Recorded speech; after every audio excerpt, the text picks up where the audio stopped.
When young men came back from the Civil War, some of them displayed differences, and those differences were called nostalgia. Today we'd call it post-traumatic stress disorder. But then they thought that those differences, those symptoms, represented a sort of homesickness. It wasn't until World War I that we start to think that maybe it's shell shock, called PTSD shell shock back then, still thinking that this set of differences was only going to occur for young men coming out of military situations.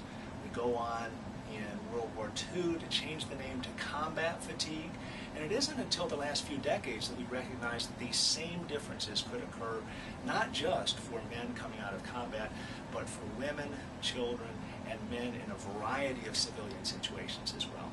Right now we do have a lot of women and men coming back from military engagements, and some of them, not all of them, not a majority of them, some of them will display these differences. Today we'll call it PTSD, post-traumatic stress disorder.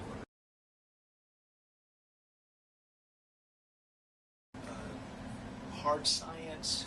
No.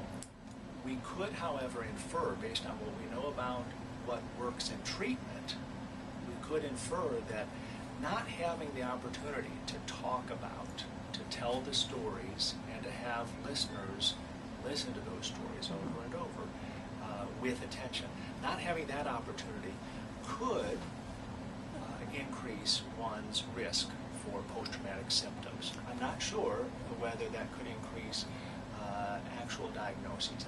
That science I don't think exists.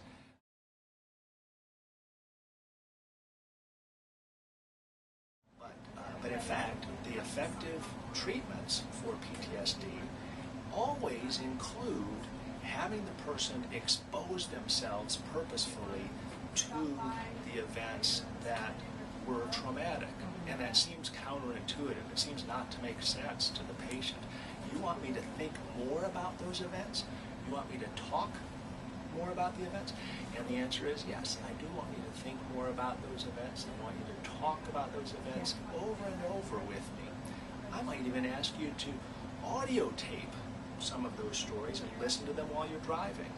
We're wired so that the more we experience something, like our memories, even our difficult memories, the more we're able to cope with them, and the fewer symptoms we experience. Difficulty coping is not a weakness. Rather, it takes time to build the strengths to deal with some very difficult events in our lives. The majority of adults have experienced one or more events that count as a trauma to psychologists, but only about 1 out of 10 of those persons develop PTSD. So PTSD is yet rare. Knowing that someone has come back from military engagement, or knowing someone has been in a natural disaster or a very difficult car accident, that doesn't tell me that the person will have PTSD.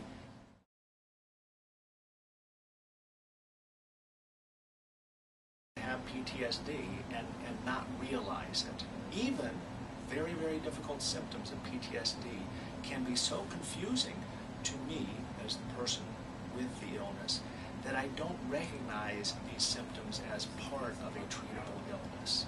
Sometimes others have to reflect that for me and encourage me to first get a good evaluation.